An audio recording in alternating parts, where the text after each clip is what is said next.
नमस्ते बच्चों। आज से हम प्रारंभ करेंगे कक्षा 8 संस्कृत विषय।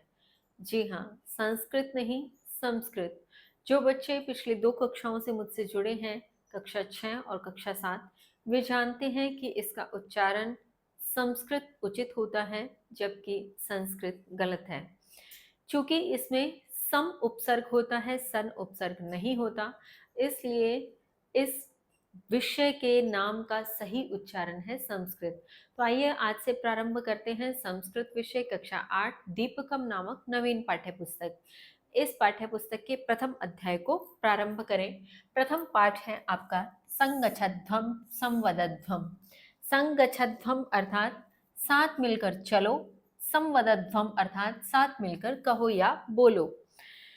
मेरा एक ही निवेदन रहता है अपने विद्यार्थियों से कि आप अपनी पुस्तक और पेंसिल अपने साथ लेकर बैठेंगे, शब्दों के अर्थ आप साथ साथ लिखते चलेंगे, जिससे आपको दोहरान कार्य के समय भी आसानी हो और पाठ बहुत अच्छे तरीके से समझ में आ जाए।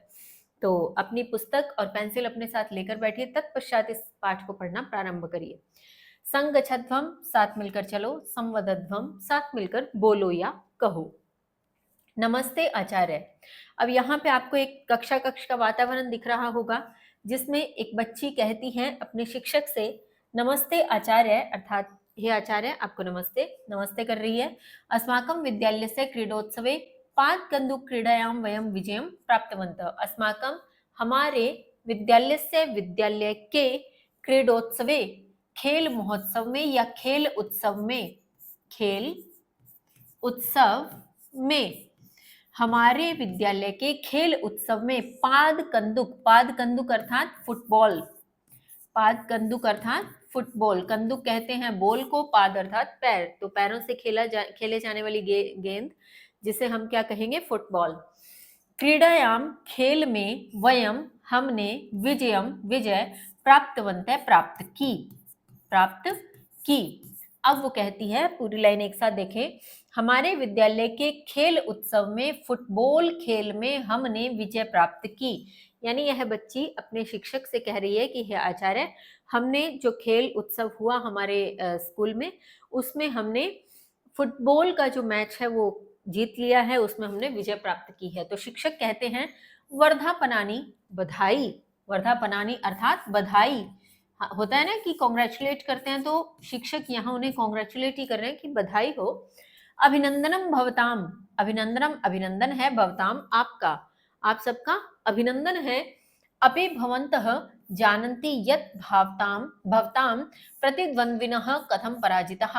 अपि अर्थात भी, भवन्तः आप, जानन्ति जानते हैं, आप जानते भी हैं कि, यत् मैंने कि, ये छोटी की मात्रा वाला की जो क्वेश्चन मार्क के लिए लगता है, क्या आप जानते भी हैं कि, सिर्फ क्वेश्चन मार्क के लिए नहीं, दो पंक्तियों को मिलाने के लिए की का प्रयोग भी अक्सर किया जाता है। भवताम आपके, प्रतिद्वंद्विनः अर्थात प्रतिस्पर्धी या विरोधी जो पक्ष है, प्रतिपक्ष है जो, कौन, प्रतिपक्ष, ठीक है, कि आपके, क्या आप जानते भी हैं कि आपका प्रतिपक्ष कथम कैसे, पराजिता हार गया या हारे, ठीक है, आप जानते भी हैं कि आपके प्रतिपक्ष कैसे हार गए या कैसे हारे। तो यह बच्चा कहता है आम, हाँ, आम अर्थात हाँ, जानामि आचार्य, जानता हूं आचार्य, अस्माकं दलस्य क्रीडकेषु परस्परं सम्यक सामंजस्यम आसीत्। अस्माकं हमारे, दलस्य दल के या हमारे समूह के, दल समूह अर्थात टीम, ठीक है, हमारे समूह के क्रीडकेषु खिलाड़ियों में, क्रीडकेषु कहते हैं खिलाड़ियों को, खिलाड़ियों में, हमारे दल के खिलाड़ियों में परस्पर सम्यक, सम्यक अर्थात ठीक प्रकार, सम्यक अर्थात ठीक प्रकार, सामंजस्य आसीत, सामंजस्य था। हमारे दल के या हमारी टीम के खिलाड़ियों में परस्पर यानी आपस में ठीक प्रकार से सामंजस्य था। सामंजस्य से तात्पर्य है कि आपस में जो सहयोग की भावना है, एक दूसरे के साथ जो कनेक्शन है, बॉन्डिंग है, वो ठीक था, अच्छा था। किंतु विपक्षी दले तत्नासीत, किंतु विपक्षी टीम में या विपक्षी दल में वह नहीं था। वह क्या, सामंजस्य, कि हमारे दल के खिलाड़ियों में परस्पर ठीक सामंजस्य था, किंतु विपक्षी दल में नहीं, वह नहीं था। तो ये बच्ची इसको समर्थन देते हुए कहती है, क्लासमेट ने जो जब कहा कि विपक्षी दल में सामंजस्य नहीं था, तो ये बच्ची कहती है सत्यम आचार्य, सत्य है आचार्य, तस्य दलस्य क्रीडकेषु परस्परम मनोभेदः द्वेष भावः च आसीत्। तस्य उस दलस्य दल के या समूह के क्रीडकेषु खिलाड़ियों में परस्परम आपस में परस्पर मनोभेदः मन का भेद द्वेष भावः द्वेष की भावना च मैंने और आसीत मैंने थी। उस दल के खिलाड़ियों में परस्पर मन भेद और द्वेष भाव था या द्वेष की भावना थी। ते अन्योन्यम सहयोगम न कृतवन्तः, ते उन्होंने अन्योन्य एक दूसरे का सहयोगम सहयोग ना मैंने नहीं कृतवंत मैंने किया, उन्होंने एक दूसरे का सहयोग नहीं किया, यानी एक ही दल के एक ही टीम के खिलाड़ी उन्होंने आपस में एक दूसरे का सहयोग नहीं किया, उनमें सामंजस्य की भावना नहीं थी। तो ये दोनों बच्चों ने जब रिप्लाई दिया तो अब शिक्षक कहते हैं तरही वदंतु, तरही अर्थात तो, तरही अर्थात तो, वदंतु मैंने बताइए या कहिए, बताइए, तो बताइए विजय प्राप्त्यर्थम किम किम आवश्यकम, विजय प्राप्त्यर्थम अर्थात विजय प्राप्त करने के लिए, प्राप्त्यर्थम प्राप्त करने के लिए, किम किम क्या क्या आवश्यकम आवश्यक है, विजय प्राप्त करने के लिए क्या क्या आवश्यक है। तो अब ये बच्ची कहती है मिलित्वा कार्य करणम एकता परस्परम सामंजस्यम च आवश्यकम, मिलित्वा मिलकर, कार्य करणम कार्य करना, मिलकर कार्य करना, एकता, परस्पर सामंजस्य यानी एक दूसरे का सहयोग, च मैंने और, आवश्यकम मैंने आवश्यक है, मिलकर कार्य करना, एकता और परस्पर सामंजस्य यानी एक दूसरे का सहयोग आवश्यक है। तो शिक्षक कहते हैं सत्यम एव उक्तम, सत्यम मैंने सत्य, एव मैंने ही, उक्तम मैंने कहा, सत्य ही कहा, एव मैंने ही, उक्तम मैंने कहा, सत्य ही कहा। क्या, जब बच्ची ने कहा कि मिलकर कार्य करना, एकता और आपसी सहयोग आवश्यक है, तो शिक्षक कहते हैं सत्य ही कहा। एष एव संदेशः वेदे संगच्छध्वं संवदध्वम् इत्येवं प्रदत्तः, एष, एष यह, एव मैंने ही, यह ही, संदेशः संदेश, वेदे अर्थात वेद में, संगच्छध्वं संवदध्वम् इत्येवं इस प्रकार से ही, प्रदत्तः दिया गया है, दिया गया है। यानी अब शिक्षक उस बच्ची से कह रहे हैं कि तुमने सत्य ही कहा, यह ही संदेश वेद में संगच्छध्वम संवदध्वम इस प्रकार से ही दिया गया है। तो अब ये बच्चा कहता है, अभी इसका अर्थ में दोबारा हम करेंगे क्योंकि ये मंत्र आएंगे पूरे, तो फिलहाल के लिए तो शिक्षक ये कहना चाह रहे हैं बच्ची को कि संगच्छध्वम संवदध्वम इस प्रकार से ये संदेश दिया हुआ है।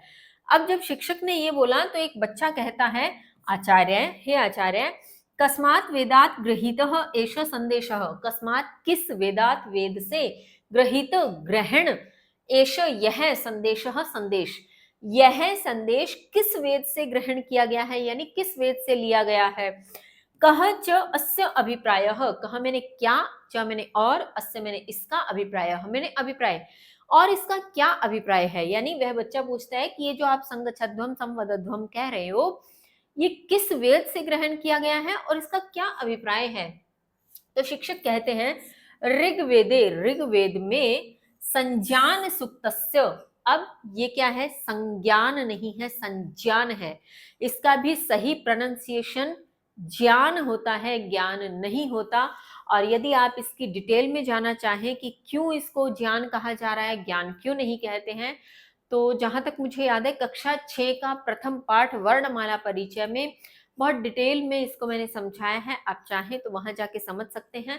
अन्यथा इसका एक सिंपल सा फॉर्मेट है कि जब आप इसका वर्ण विच्छेद करते हैं, यानी ये जो ज्य है जिसको आप ज्ञ कहते हैं, ये ज्ञ नहीं है, क्योंकि अगर आप ज्ञ बोलेंगे और मैं आपसे पूछ लूं कि इसमें कौन से वर्ण मिले हुए हैं तो आप शायद ये कहेंगे ग और य, ज्ञ ऐसे बोलते हैं ना आप, लेकिन इसमें ग और य नहीं होते, इसमें वर्ण मिले होते हैं जकार धन, ईयकार धन, अ, जकार ईयकार अ, ये मिले होते हैं, इसलिए इसका प्रोनाउंसिएशन होता है, उच्चारण होता है ज्य।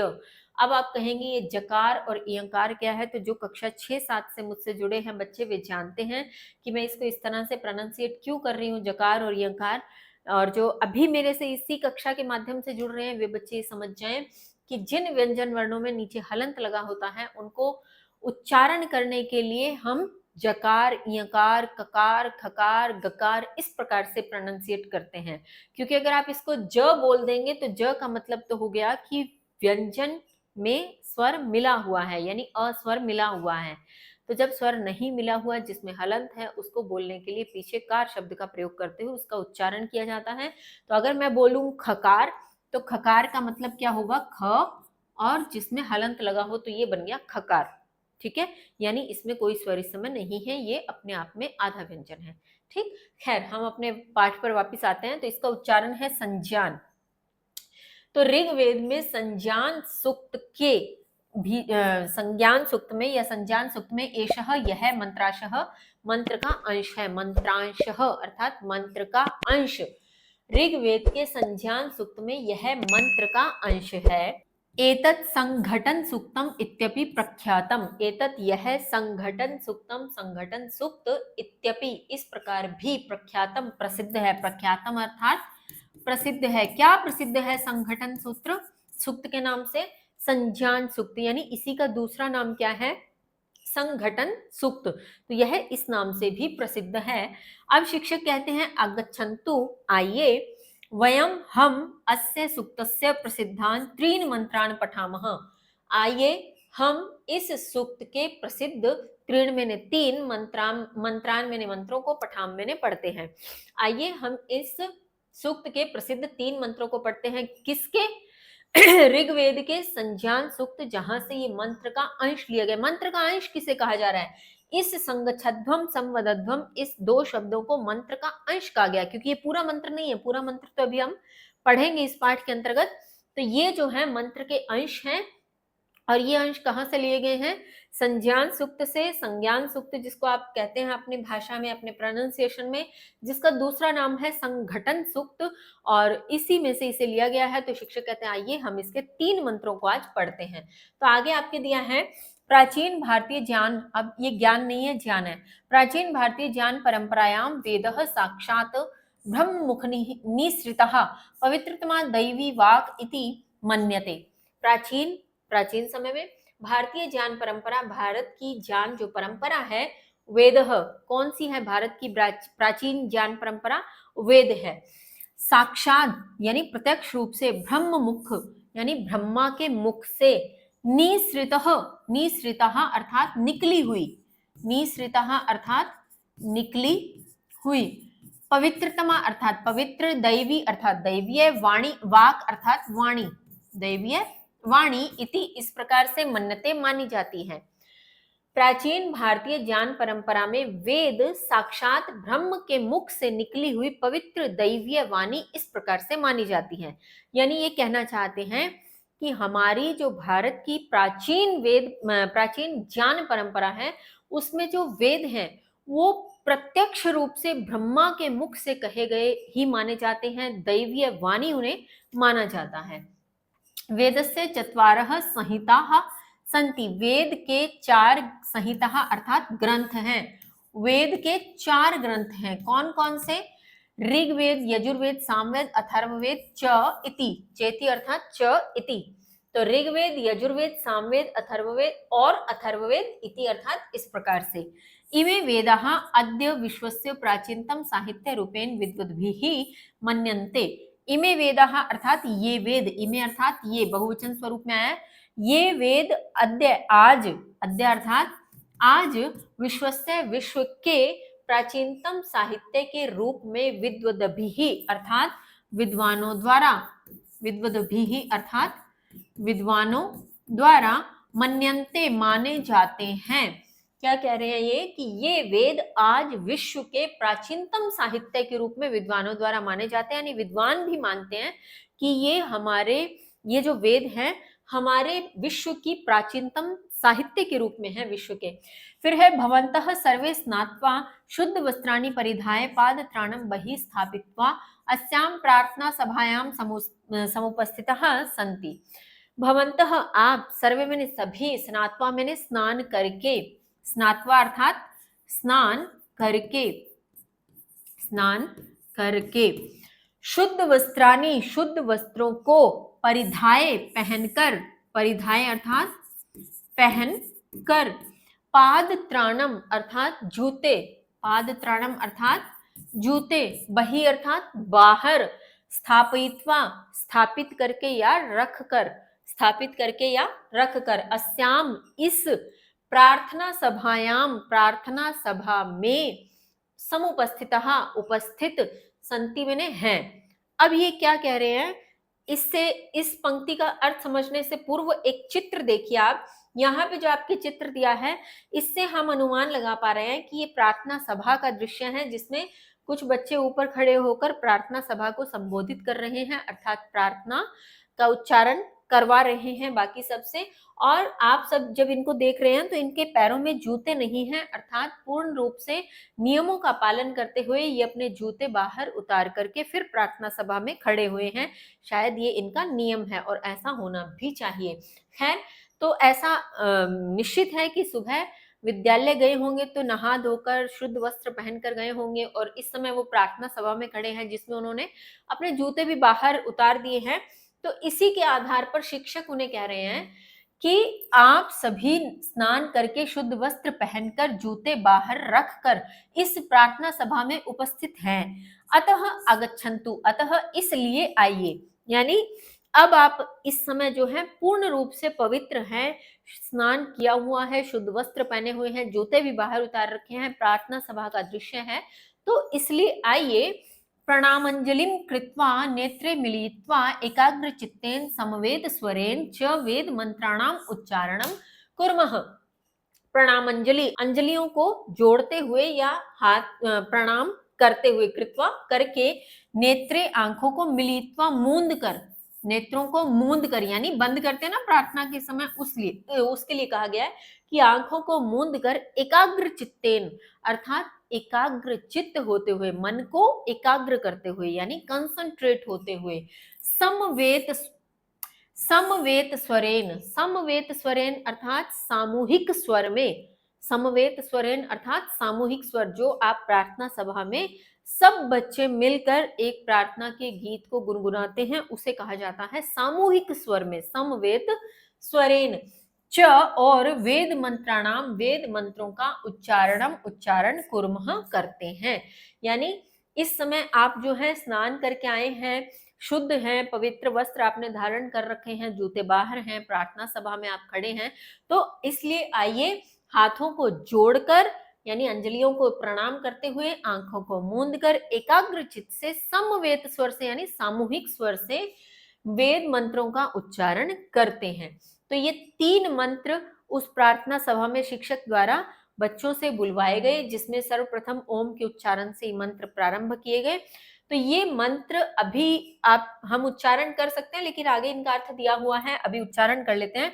संगच्छध्वम संवदध्वम समवो मनांसि जानताम देवा भागम यथा पूर्वे संजानाना उपासते।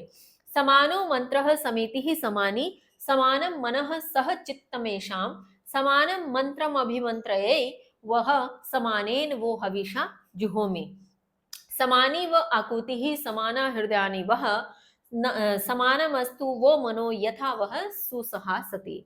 इस प्रकार से ये मंत्र हैं। अब इनका अर्थ क्या है? मंत्राणाम भावार्थम जानीम, मंत्रों का भावार्थ जानीमः अर्थात जानते हैं, मंत्रों का अर्थ जानते हैं। संगच्छध्वम संवदध्वम समवो मनांसि जानताम देवा भागम यथा पूर्वे संजानाना उपासते। तो जो बच्चे मुझसे कक्षा 6 और 7 से जुड़े हुए हैं वो समझते हैं कि ये पद छेद और अन्वय क्या है, लेकिन जो बच्चे इसी कक्षा से मेरे साथ जुड़ रहे हैं, संक्षेप में सूचना दे देती हूँ, संक्षेप में जानकारी दे देती हूँ कि पद छेद क्या होता है। जब भी कोई इस प्रकार से श्लोक का स्वरूप आता है, सूक्ति का स्वरूप आता है, सुभाषित का स्वरूप आता है, या हम कविता का स्वरूप, पद्य का स्वरूप कह सकते हैं इसको, तो जब भी इस प्रकार का स्वरूप आता है, या इस प्रकार की चीजें गद्य में भी होती हैं वैसे, कि जब दो से अधिक शब्दों को मिलाकर किसी प्रकार से संधि युक्त शब्द कर दिया जाए या सामासिक पद कर दिया जाए तो उसको पद्य में हम बोल लेते हैं, गद्य में भी उसका उच्चारण कर लेते हैं, लेकिन उनको पद को विच्छेद करके लिखना, यानी इस श्लोक में अगर कोई भी शब्द, कोई भी पद सामासिक पद के रूप में यानी समास युक्त पद लिखा गया है या संधि युक्त पद है, यानी दो पद जुड़े हुए हैं, दो या दो से अधिक पद जुड़े हुए हैं, ऐसा यदि है तो उन पदों को अलग अलग करके लिखना ही पदच्छेद कहलाता है। हालांकि इसमें ऐसा कोई भी शब्द नहीं है जो संधि अथवा समास से युक्त हो, या आप आगे देख पाएंगे। फिलहाल हाँ, थोड़ी बहुत संधि की हम बात कर सकते हैं। जैसे आप देखेंगे यहाँ पे वो लिखा है, यहाँ पे वह लिखा है, यहाँ पे सम अनुस्वार के स्वरूप में है, यहाँ पे मकार, इस तरह से आपको अलग अलग लिखे हुए मिलेंगे। तो पद छेद कहने का मतलब होता है पदों का विच्छेद करते हुए लिखना, पदों को पूर्ण टुकड़ों के रूप में लिखना, जिससे हम उसका उच्चारण भी आसानी से कर पाए और समझ पाए कि उसमें किन पदों का प्रयोग किया गया है। और रही बात अन्वय की, तो अन्वय होता है जब भी इस प्रकार से कवित स्वरूप हो, पद्य स्वरूप हो, श्लोक का स्वरूप हो, सुभाषित या सुक्ति का स्वरूप हो, तो बहुत से ऐसे शब्द होते हैं जो वहां से अदृश्य होते हैं।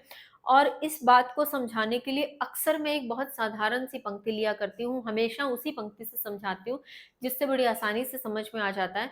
यदि मैं कहती हूँ उड़ता पंछी नील गगन में, उड़ता पंछी नील गगन में, अब ये मैंने सिर्फ इस प्रकार से बोला, और अगर मैं आपको कहूं कि इस पंक्ति का अर्थ बताओ, ये मैं आपको इस तरह से ज्यूम करने के लिए कह रही हूँ कि ये कविता की पंक्ति है कि उड़ता पंछी नील गगन में, और आप इसका अर्थ करें तो आप क्या कहेंगे? आप कहेंगे नीले आसमान में या नीले आकाश में पंछी उड़ रहा है, आप इस प्रकार से बोलेंगे। अब इसमें मैंने रहा है ये तो बोला ही नहीं, नीले आकाश में इसमें जो हमने विभक्ति का कह लो प्रयोग किया है वो मैंने नहीं किया। यानी कवित स्वरूप में बहुत सी ऐसी हेल्पिंग वर्ब्स कह सकते हैं, या बहुत से ऐसे सामान्य से शब्द जो अदृश्य होते हैं, जिनको कविता का स्वरूप देने के लिए वहां से हटा लिया जाता है, और बहुत ही मुख्य मुख्य शब्दों को या तुकबंदी करते हुए या किसी छंद अलंकार में अगर लिखा गया है तो उस छंद अलंकार के नियमों के अनुरूप उसको बनाने के लिए बहुत से ऐसे शब्दों को वहां से हटा दिया जाता है, जिनका अर्थ हम भावार्थ करते समय आसानी से समझ सकते हैं। तो इसलिए जिन शब्दों को वहां से हटाया जाता है, अन्वय में उन्हीं शब्दों को साथ में योग करके लिख दिया जाता है, बता दिया जाता है कि कौन से शब्द वहां से हटे हुए हैं। जैसे यहाँ ब्रैकेट में आप एक यूयम शब्द देख पा रहे हैं, लेकिन यहाँ कहीं भी आपको यूयम लिखा हुआ नहीं दिखेगा, है ना।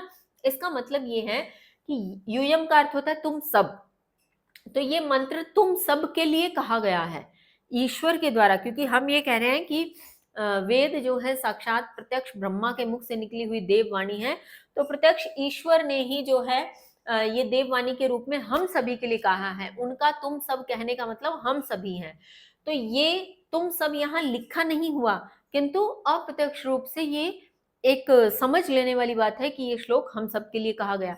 तो अन्वय में उन शब्दों को भी लिख देना जो शब्द वहां से श्लोक से, पद्य से, कवित स्वरूप से अदृश्य होते हैं, तो उसे हम अन्वय कहते हैं, जिसमें सब शब्दों को एक साथ लिख दिया जाता है। चलिए, मुझे लगता है पदच्छेद और अन्वय आप समझ गए होंगे कि इसका अर्थ क्या होता है। अब आगे हम पदच्छेद और अन्वय पर बार बार बात नहीं करेंगे, हम सीधा भावार्थ पढ़ेंगे। हम चलते हैं भावार्थ की ओर। अब आप कहेंगे इसका अर्थ, पहले आप भावार्थ समझ लीजिए। भावार्थ इसी श्लोक को बहुत विस्तार से बताया गया है। जब हम इस भावार्थ को समझ लेंगे तो श्लोक का अर्थ तो आप बड़ी आसानी से आपको स्वयं ही समझ में आ जाएगा। कैसे? देखिए, सबसे पहले भावार्थ पढ़ते हैं। वेदस्य ऋषि आंगिरसः परमेश्वरस्य संदेशेन मनुष्यान उपदिशति। वेदस्य ऋषि, वेदों के ऋषि आंगिरस ने परम ईश्वरस्य, परम ईश्वर के संदेशेन, संदेश को मनुष्यान, मनुष्यों के लिए उपदेश दिया। यानी वेद के ऋषि जिन्हें आंगिरस कहा गया, उन्होंने ईश्वर के संदेश को, जो कि क्या है? वेद, वेदों का जो संदेश है, मनुष्यों के लिए उपदेश दिया कि मनुष्यों तक कैसे पहुंचा आंगी ऋषि ने। फिर वो कहते हैं कि हे मानवहा, यानी ये बता तो आंगिरस रहे हैं, मनुष्यों को उपदेश दे रहे हैं, लेकिन साक्षात ईश्वर के मुख से निकली हुई वाणी है। तो कहने का मतलब ये वेदों में ईश्वर कह रहे हैं हे मानवहा, हे मनुष्यों, ईश्वर कह रहे हैं हम मनुष्यों से साक्षात, हे मनुष्यों यूयम सर्वे। अब ये ब्रैकेट वाले शब्द मैं नहीं पढ़ूंगी, ये दरअसल यही श्लोक के शब्द हैं।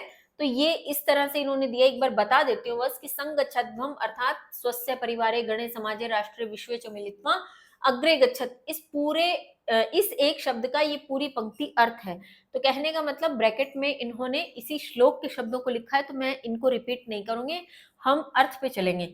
यूयम सर्वे स्वस्य परिवारे गणे समाजे राष्ट्रे विश्वे च मिलित्वा अग्रे गच्छत संभुए अभ्युद्यम साधयत।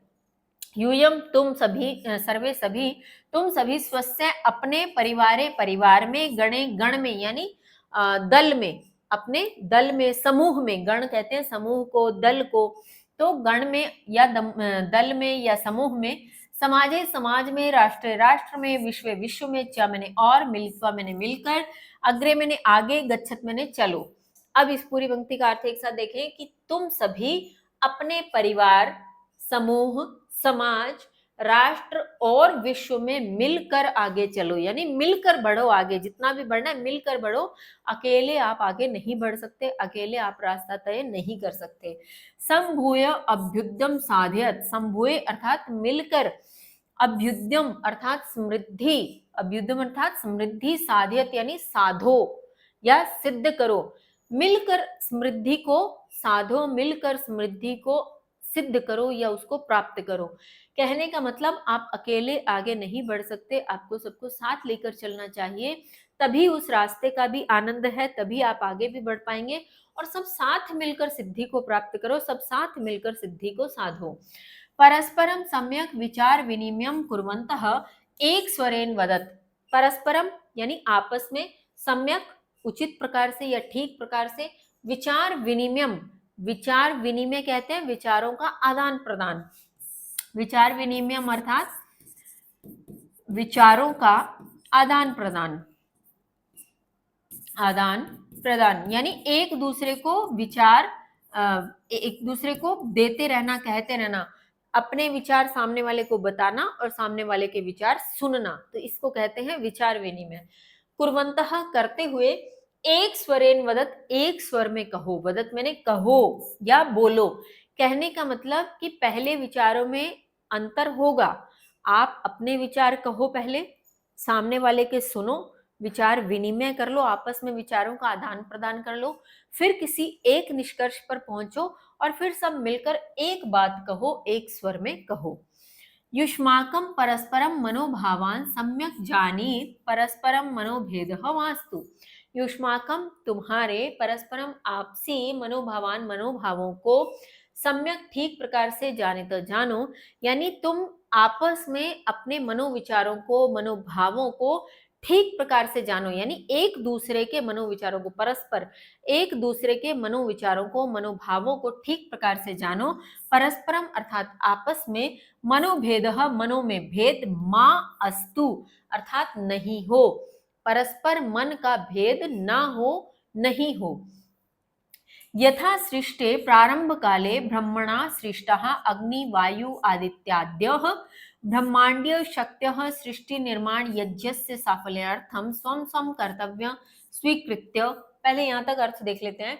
यथा जैसे, यथा जैसे या जिस प्रकार, जिस प्रकार या जैसे, सृष्टि सृष्टि के प्रारंभ काले प्रारंभ के समय में, ब्रह्मणा ब्रह्मणा ब्रह्मा की इस सृष्टि में, अग्नि वायु आदित्य अर्थात सूर्य के लिए, आदित्य आद्य, आद्य अर्थात इत्यादि, अग्नि वायु सूर्य इत्यादि ब्रह्मांडीय शक्तियों ने सृष्टि निर्माण यज्ञ से, सृष्टि निर्माण यज्ञ की या यज्ञ की, साफल्यार्थम सफलता के लिए, स्वम स्वम अपने अपने, कर्तव्यम कर्तव्यों को, स्वीकृत्य स्वीकार करके, स्वीकृत्य स्वीकार करके, परस्परम उत्कृष्ट समन्वय पूर्वकम स्वम स्वम कर्तव्य निर्वहन, परस्परम आपस में, उत्कृष्ट समन्वय यानी बहुत उन्नत समन्वय, समन्वय कहते हैं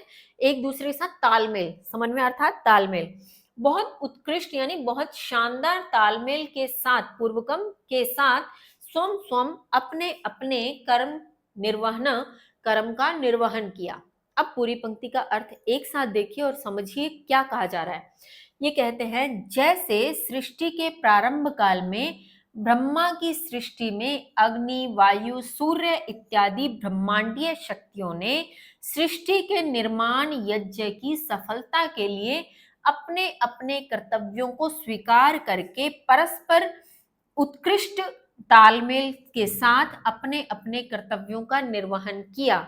यानी ब्रह्मांड का जब प्रारंभ हुआ, इस सृष्टि का जब प्रारंभ हुआ, तो ये जो सभी देवता इत्यादि जिनको ब्रह्मा ने जो जो काम सौंपा, सब देवताओं ने, इन ब्रह्मांडीय शक्तियों ने अपने अपने कामों को समझा, उन्हें स्वीकार किया और आपसी तालमेल के साथ, एक उन्नत तालमेल के साथ अपने अपने कर्तव्यों का निर्वहन किया।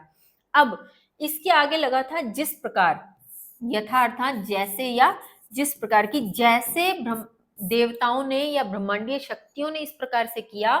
अब अगला जो आगे की जो पंक्तियां वो इसी से जुड़ी हुई हैं।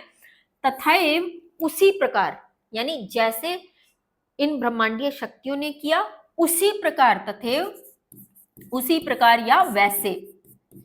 यहां अगर आप जैसे लिखोगे तो यहां लिख देना वैसे, यहां अगर आप जिस प्रकार याद करोगे तो यहां याद करना उस प्रकार। ठीक है, जैसे आपको उचित लगे, जैसे वैसे, जिस प्रकार उसी प्रकार।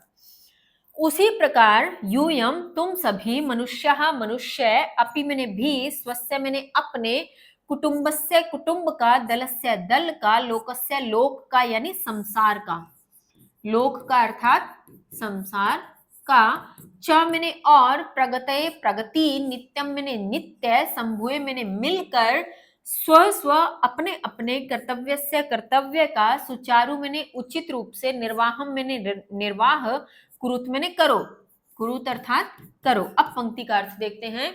ये कह रहे हैं उसी प्रकार तुम सभी मनुष्य भी अपने कुटुंब, दल, संसार और संसार की प्रगति का। अब आप कहेंगे मैंने संसार का लिखा, यहाँ की बोल रही हूं, तो वो पंक्ति के अनुसार होता है। षष्ठी विभक्ति लगी है, षष्ठी विभक्ति में संबंध जब आप कारक पढ़ते हैं, का, के, की, तीनों ही अर्थ लिए जा सकते हैं जो पंक्ति के अनुसार उचित हो। तो हम कह सकते हैं उसी प्रकार तुम सभी मनुष्य भी अपने कुटुंब, यानी अपने कुटुंब कहते हैं परिवार के लिए, अपने कुटुंब, अपने दल और संसार की प्रगति के लिए नित्य मिलकर, नित्य को आप हमेशा भी कह सकते हो, हमेशा मिलकर अपने अपने कर्तव्य का सुचारू रूप से निर्वहन करो या अपने कर्तव्यों को सुचारू रूप से निर्वाह करो। इत्थम यूयम सर्वे वैमनस्यम परित्यज्य ऐक्य भावेन जीवतः तथा सर्वे अभीष्ट फलानि च प्राप्नुतः।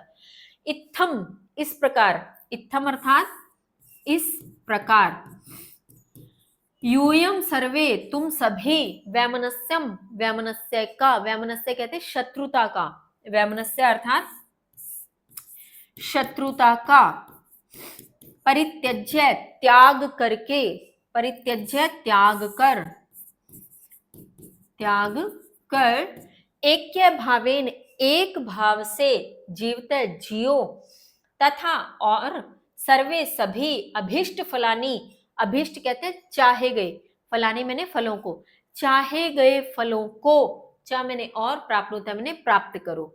यानी वो कह रहे हैं कि इस प्रकार तुम सभी शत्रुता को त्याग कर एक भाव से जियो और सभी अपने चाहे गए फलों को प्राप्त करो। यानी जो जो आप सब चाहते हैं वो सब आपको मिले, लेकिन उसके लिए करना क्या होगा? सब एक भाव से रहो, सब एक भाव से चलो, सब एक भाव से बोलो, सब आपस में एक दूसरे के साथ तालमेल बिठाओ। जैसे ब्रह्मांडीय शक्तियों ने अपने अपने कर्तव्य को समझकर इस सृष्टि की रचना का जो यज्ञ हो रहा था ब्रह्मा द्वारा, उसमें अपने अपने कर्तव्यों का निर्वहन उचित प्रकार से किया, आपसी तालमेल से किया, वैसे ही तुम सब भी अपने दल, अपने कुटुंब, अपने जगत की प्रगति के लिए मिल करके अपने अपने कर्तव्यों को का निर्वहन करो और इसी प्रकार तुम सभी शत्रुताओं का त्याग करते हुए और मिलकर जो है जियो और सभी अपने अभीष्ट यानी चाहे गए फल को प्राप्त करो। तो इस प्रकार से इस श्लोक का, इस मंत्र का भावार्थ है। अब आपको ये बहुत जल्दी समझ में आ जाएगा। देखिए, संगच्छध्वम यानी साथ मिलकर चलो, संवदध्वम साथ मिलकर बोलो, साथ मिलकर बोलो हमने पढ़ा था ना कि परस्पर विचार विनिमय करते हुए एक स्वर में बोलो, यही बात है। समवो मनांसि जानताम यानी आपसी जो आपके मन है वो सब एक समान हो, यानी मनों में मतभेद ना हो, किसी प्रकार का कोई जो है मनों में किसी प्रकार का भेद ना हो और मनोभाव सम्यक यानी मनों के भावों को अच्छे प्रकार से जानो, सबके मन समान जानो।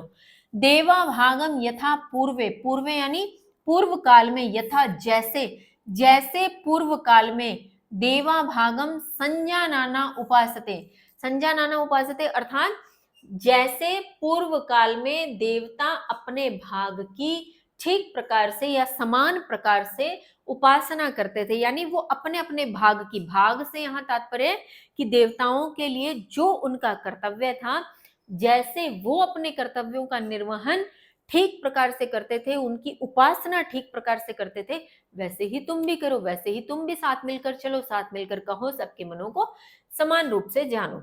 इस प्रकार से इस मंत्र का अर्थ है। हम चलते हैं आगामी मंत्र की ओर। आगामी मंत्र है समानो मंत्रः समेतिः समानी समानम मनः सह चित्तमेषां समानम मंत्रम अभिमंत्रये वह समानेन वो हविषा जुहोमि। पहले हम पद 6 और अन्वय तो आप स्वयं पढ़ लेंगे, हम चलते हैं भावार्थ की ओर, फिर इसका अर्थ आप बड़ी आसानी से समझ जाएंगे। भावार्थ में एकस्मिन् कर्मणि सह प्रवृत्तानाम् येषां चिन्तनं परस्परं सौहार्द्रपूर्णं भवतु येषां च लक्ष्य सिद्धिः समाना भवतु मनः च सोमानस्य पूर्णम अस्तु तथा च बुद्धिजन्यम ज्ञानम अपि एकीभूतम अस्तु। अब देखिए, एकस्मिन एक, कर्मणि कर्म में, सह मैंने साथ, प्रवृत्ता मैंने प्रवृत्ति के, एशाम मैंने इनका, एक बार के लिए सिर्फ शब्दों के अर्थ पे बात कर रहे हैं, पंक्ति का पूरा अर्थ एक साथ बाद में देखते हैं। एशाम इनका, चिंतनम मैंने चिंतन या विचार, परस्परम मैंने आपस में, सौहार्द्रपूर्ण अर्थात सौहार्द्रता पूर्ण हो, अच्छा हो, सही तालमेल वाला, भवतु मैंने हो, एशाम इनका, च मैंने और, लक्ष्य सिद्धि मैंने लक्ष्य से जो प्राप्त हो रही है सिद्धि, उस सिद्धि की बात हो रही है कि लक्ष्य सिद्धि समाना समान भवतु मैंने हो, मनः मन, च मैंने और, सोमनस्य पूर्णम अर्थात विनम्रता वाले, सोमनस्य पूर्ण विनम्रता से पूर्ण, अस्तु मैंने हो, तथा च और, बुद्धि जन्यम बुद्धि से जो जनित है, बुद्धि जन्य जो ज्ञान है यानी बुद्धि से प्राप्त जो ज्ञान है, अपि मैंने भी, एक ही भूतम मैंने एक प्रकार का, अस्तु मैंने हो। अब देखो, एक कर्म में इनकी, एक कर्म में सह प्रवृत्ति होते हुए इनकी, इनका जो चिंतन है परस्पर सौहार्द्रपूर्ण हो, यानी कहने का तात्पर्य यह है कि अगर एक कर्म में बहुत सारे लोग मिले हुए हैं, एक कर्म में उनकी जो प्रवृत्ति है साथ रहने वाली हो, सह प्रवृत्ति हो, यानी एक साथ चलने वाली हो, तो एक कर्म में सह प्रवृत्ति वाले इनका चिंतन परस्पर समान हो, यानी ये एक जैसा विचार करें, एक जैसा सब करें, इनका चिंतन परस्पर सौहार्द्रपूर्ण वाला हो, समान हो, और इनका लक्ष्य, लक्ष्य से प्राप्त सिद्धि भी समान हो, यानी जिस लक्ष्य के पीछे, ये एक लक्ष्य के पीछे, एक कर्म के पीछे यदि एक साथ कुछ लोग चल रहे हैं, तो वो एक, तो पहली बात तो कि वो परस्पर सौहार्द्रपूर्ण और सह प्रवृत्ति के साथ एक साथ मिलकर चले, एक साथ मिलकर सौहार्द्रपूर्ण हो, और जब एक साथ चल रहे हैं तो उनको जो लक्ष्य की सिद्धि प्राप्त होनी है वो भी समान हो, उनमें भी भेद ना हो, तो इनकी लक्ष्य की सिद्धि भी समान हो, इनका मन भी सौमनस्य पूर्ण हो, यानी विनम्रता से पूर्ण हो इनका मन, और इन सब कर्मों में लगे हुए बुद्धि से जो ज्ञान इनको प्राप्त हो रहा है, क्योंकि हम करते करते कुछ सीखते हैं, हमारी बुद्धि बहुत कुछ सीखते हुए उस ज्ञान को धारण करती है, तो ये कह रहे हैं कि बुद्धि से जो जन्य यानी बुद्धि से जन्मा जो ज्ञान है, जो कर्म करते करते वो सीख रहा है, तो वो भी कैसा हो, एक ही भूतम यानी एक प्रकार का ही हो। गृहे वर्गे लोके च परस्परम द्वेषम विना सर्वे सुखेन सौहार्द्रपूर्णम जीवनम यापयेयुः। गृहे घर में, वर्गे वर्ग में, वर्ग से यहाँ तात्पर्य दल समूह गण जो भी हम कह रहे हैं, लोके संसार में, च मैंने और, परस्परम मैंने आपस में, द्वेषम मैंने द्वेष के, बिना, बिना अर्थात बिना, सर्वे मैंने सभी, सुखेन सुख से, सौहार्द्रपूर्ण सौहार्द्र के साथ, जीवनम मैंने जीवन, यापयेयु मैंने यापन करे। घर में, वर्ग यानी समूह में, और संसार में परस्पर द्वेष के बिना, यानी आपस में किसी प्रकार का द्वेष ना हो, परस्पर द्वेष के बिना सभी सुख से सौहार्द्रपूर्ण जीवन यापन करें। आगे इसके अर्थ में दिया है, हे मनुजः, हे मनुष्यों, युष्माकम अन्योन्य मंत्रणम संघटित संकल्पम च अहम संस्करोमि दिव्य भावेन योजित्वा प्रकटयामि। हे मनुष्यों, युष्माकम तुम्हारा अन्योन्य मंत्रण, तुम्हारे जो अन्य मंत्र हैं, अन्य जो विचार हैं, मंत्रों से यहाँ तात्पर्य है अन्य जो विचार हैं, संघटित संकल्प है यानी जो भी तुमने संकल्प धारण कर रखे हैं वे सभी संघटित संकल्प अहम मैं संस्करोमि अर्थात पवित्र करता हूं, संस्करोमि अर्थात पवित्र करता हूं, दिव्य भावेन है नहीं सॉरी हूं, दिव्य भावेन दिव्य भाव से योजित्वा योग करते हुए प्रकटयामि प्रकट करता हूं। ये कहना चाहते हैं कि ईश्वर हमें कह रहे हैं हे मनुष्यों, तुम्हारे अन्य सभी मंत्र और संगठित जितने भी संकल्प हैं उन सबको मैं पवित्र करता हूं और दिव्य भाव का उसमें योग करते हुए प्रकट करता हूं, यानी उसमें दिव्य भावों का समावेश करता हूं। तथा च संघटिता नाम युष्माकम सामूहिक्या प्रार्थनया अहम ज्ञान यज्ञम संपादयामि। और संघटिता नाम संगठित हुए तुम्हारे, संघटिता नाम युष्माकम संगठित हुए तुम्हारे सामूहिक्या सामूहिक स्वरूप में प्रार्थनया प्रार्थना के माध्यम से अहम मैं ज्ञान यज्ञम ज्ञान का यज्ञ संपादयामि अर्थात समर्पित करता हूं या संपादित करता हूं।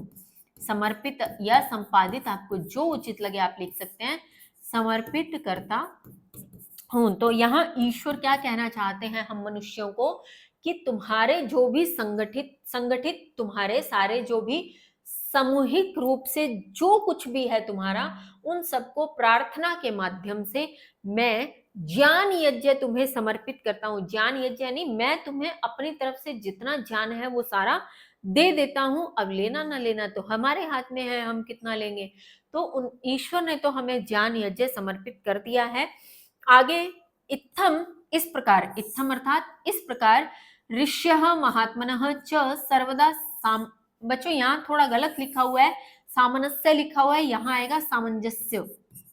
ठीक है, इसको करेक्ट कर लेना, सामंजस्य इस प्रकार से, सामंजस्य पूर्णम। तो ये करेक्ट कर लेना, थोड़ा सा मिसप्रिंट है। सामंजस्य पूर्णम संकल्पम मंत्रणम च दिव्य भावेन योजित्वा समाजे प्रचारयन्ति तस्य साफल्यार्थम च परमेश्वरम प्रार्थयन्ते। अब ये कह रहे हैं कि इत्थम इस प्रकार ऋष्यः ऋषि महात्मने महात्मा च मैंने और सर्वदा मैंने हमेशा सामंजस्य पूर्ण संकल्प और मंत्रों को दिव्य भावेन दिव्य भाव से योजित्वा जोड़ते हुए समाजे समाज में प्रचारयंती प्रचारित करते हैं, तस्य उसकी साफल्यार्थम सफलता के लिए च मैंने और परमेश्वरम मैंने परम ईश्वर से प्रार्थयन्ते प्रार्थना करते हैं। अब पूरी पंक्ति का अर्थ एक साथ देखिए। इस प्रकार ऋषि और महात्मा हमेशा सामंजस्यपूर्ण संकल्प और मंत्रों को दिव्य भाव से जोड़ते हुए समाज में प्रचारित करते हैं, यानी जो हमारे ऋषि महात्मा इत्यादि हैं वो सामंजस्यपूर्ण सभी संकल्पों को और मंत्रों को दिव्य वाणी से जोड़ते हुए यानी ईश्वर से जोड़ते हुए हम तक पहुंचाने का प्रयत्न करते हैं, प्रचार प्रसार करते हैं धर्म का। तो वही बात यहाँ लिखी जा रही है कि दिव्य भाव से जोड़ते हुए यानी ईश्वर से जोड़ते हुए समाज में प्रचारित करते हैं। तस्य उसकी सफलता के लिए ईश्वर से प्रार्थना करते हैं, यानी वे प्रचार के साथ साथ ईश्वर से हमेशा प्रार्थना करते रहते हैं कि जो मंत्र जो भी संकल्प वो हम सबको दिव्य भाव से देना चाहते हैं वो सब सफल हो और हम सबको वो ज्ञान प्राप्त हो, हम सब उसके लिए एकाकार हो जाएं, एक मत से चलें, ऐसी हमारे ऋषि महात्मा भी प्रार्थना करते हैं। तो इस प्रकार से इस भावार्थ के पश्चात हम चलते हैं इस श्लोक के अर्थ पे, तो अब आपको आसानी से समझ में आ जाएगा। समानो मंत्रः अर्थात हमारे मंत्र समान हो। समिति ही समानी, समिति ही कहते हैं सिद्धि को, समिति ही किसको कहते हैं, सिद्धि को, कि सिद्धि समान हो। सिद्धि जो हमने यहाँ पढ़ा था लक्ष्य सिद्धि भी समान हो, यानी एक तो पहले हमारे मंत्र समान हो, कहने का मतलब हमारा चिंतन हमारा विचार सब कुछ समान हो। फिर जब हम काम एक सह प्रवृत्ति से कर रहे हैं तो हमारी सिद्धि भी समान हो। समानम मनः हमारा मन समान हो। सह चित्तम एशाम, एशाम इनका चित्त भी साथ हो, सह मैंने साथ, इनका चित्त साथ हो, यानी ये ईश्वर हमारे लिए कह रहे हैं कि इनका चित्त सबका साथ हो। समानम मंत्रम अभिमंत्रये वह तुम्हारे मंत्र जो है मैं अभिमंत्रित करके समान रूप से देता हूं। यानी ईश्वर ने हमें कहा था ना कि मैं ज्ञान यज्ञ समान रूप से सबको समर्पित करता हूं, तो वही कह रहे हैं कि मैं मंत्र अभिमंत्रित करके सबको समान स्वरूप में देता हूं। समानेन वो हविषा जुहोमी, अर्थात तुम सबको वो ज्ञान यज्ञ जुहोमी अर्थात समर्पित करता हूं, जो है आहुति देता हूं तुम्हें ज्ञान यज्ञ की। तो ये ईश्वर कहते हैं कि मंत्र समान हो, सिद्धि समान हो, मन समान हो, इनके चित्त समान हो, साथ हो, समान रूप से अभिमंत्रित करके इनको मैं देता हूं मंत्र। और इनके लिए मैं जो है हविषा अर्थात जो ज्ञान यज्ञ की धूनी है, जो हविषा जो हवन सामग्री है ज्ञान यज्ञ के रूप में, वो मैं समर्पित करता हूं। ठीक है, तत्पश्चात चलते हैं आगामी मंत्र की ओर। समानी व आकुति ही समाना हृदयानि वह, समानमस्तु वो मनो यथा वह सुसहासति। अब पदच्छेद अन्वय आप स्वयं पढ़ लीजिएगा। हम चलते हैं पहले भावार्थ की ओर। भावार्थ में कहा गया, हे मानवाः अर्थात हे मनुष्यों, युष्माकं संकल्पः समानः अस्तु, तुम्हारे संकल्प समान हो। युष्माकं हृदयानि सामरस्य पूर्णानि सन्तु, तुम्हारे हृदय सामरस्य यानी समरसता से पूर्ण हो। समरसता यानी समान रस हो सबके हृदय के भीतर, तो तुम्हारे हृदय समरसता से पूर्ण हो। येन युष्माकं संघटनम शोभनम उत्कृष्टम च भवति, येन जिस प्रकार युष्माकम तुम्हारे संगठन जो संगठित किया गया स्वरूप है, शोभनम शोभा पाता हुआ या पवित्र, च मैंने और, उत्कृष्टम मैंने उत्कृष्ट, भवती होता है, जिस प्रकार तुम्हारा संगठन पवित्र और उत्कृष्ट होता है, तथा उसी प्रकार युष्माकम मनः सामंजस्य युतम एक रूपम च अस्तु, उसी प्रकार तुम्हारे मन सामंजस्य से युक्त और एक रूप हो। यानी जिस प्रकार तुम्हारा जो संगठन है वो पवित्र और उत्कृष्ट होता है, उसी प्रकार तुम्हारे मन सामंजस्य से युक्त और एक रूप हो जाएं, ऐसी ईश्वर हमारे लिए प्रार्थना कर रहे हैं। आगे है, अनेन एव परिवारे गणे समाजे राष्ट्रे विश्वे च सुखम शांति ही मैत्री भावः च विराजते। अनेन इस प्रकार, एव मैंने ही, इस प्रकार ही परिवार में, गण यानी समूह में, दल में, समाज में, राष्ट्र में, विश्व में, च मैंने और, सुख मैंने सुख, शांति मैत्री भाव अर्थात मित्रता का भाव, च मैंने और, विराजते मैंने विराजमान होता है। इस प्रकार ही परिवार, समूह, समाज, राष्ट्र और विश्व में सुख, शांति और मित्रता का भाव विराजमान होता है। किस प्रकार? जो तुम सब समान हो जाओगे, समान मन, समान हृदय, समान तुम्हारे जो संगठित स्वरूप हैं वो एक रूप हो जाएंगे, तो इस प्रकार ही तो समाज में, राष्ट्र में, विश्व में क्या होगा? सुख, शांति और मित्रता का भाव विराजमान होता है। एतै मंत्रे संगठित रूपेण सह जीवनस्य कृते प्रेरणा लभ्यते। एतै मंत्रे, इन मंत्रों से संगठित रूपेण संगठित स्वरूप में, सह जीवनस्य साथ जीवन, कृते के लिए साथ जीवन के लिए, प्रेरणा लभ्यते अर्थात प्राप्त होती है। इन मंत्रों से ही संगठित स्वरूप से साथ जीवन जीने के लिए प्रेरणा प्राप्त होती है। एतेन स्वजीवने लोके च प्रसन्नता सौमनस्यम उत्साह आयु आरोग्यम विजयः समृद्धि धर्मः ज्ञान प्राप्ति ही आत्मतृप्ति ही च भवति।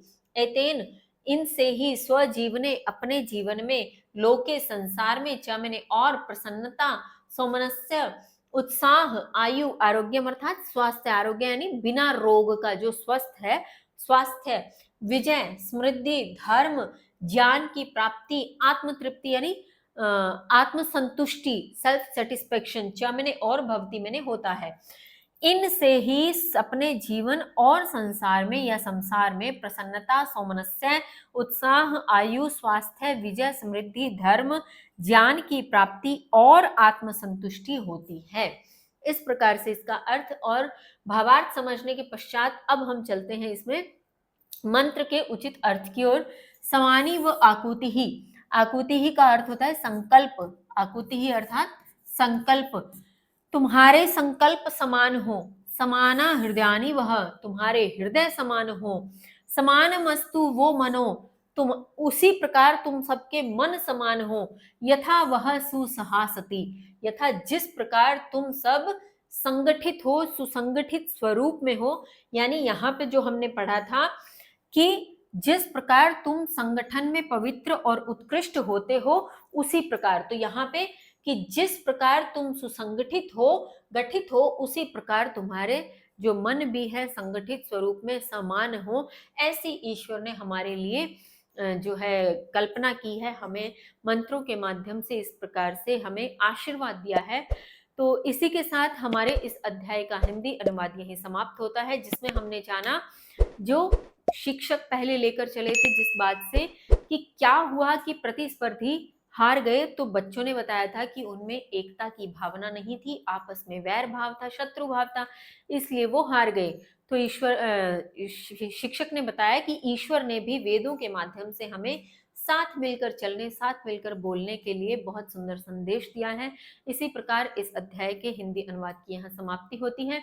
मिलते हैं अगली वीडियो में इस अध्याय के अभ्यास कार्य के साथ। तब तक के लिए स्वस्थ रहिए, मस्त रहिए, पढ़ते रहिए। जय हिंद, जय भारत।